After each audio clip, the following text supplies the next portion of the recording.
তার কাছে চাওয়া হলো অনেক কিছুই, তবে পাওয়ার ঝুলি শূন্য।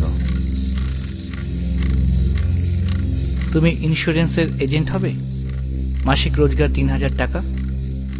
তাকে একটা বিড়ি ধরাতে বাধ্য করে। বিস্কুটের এজেন্সি বা নিজের পক্ষে মাস মাইনের কেয়ারটেকার। সে বোবার মতো কলম মুখে গুজে নিশ্চল দৃষ্টি ফেলে দেয়।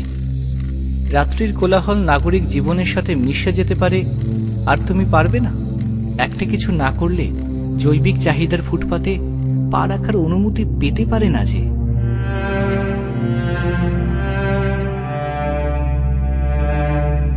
দুটো চড়াইয়ের ছানা পরস্পরকে ঠোকরাতে থাকে অনুক্ষণ। ৪০ টাকা চাল আর ১৬ টাকার আলুর জীবন। এক সচ্ছল জীবনের বারান্দায় দাঁড়িয়ে থাকা। নাইবা হলো সামুদ্রিক কাংচিলের দেখা পাওয়া যাবে।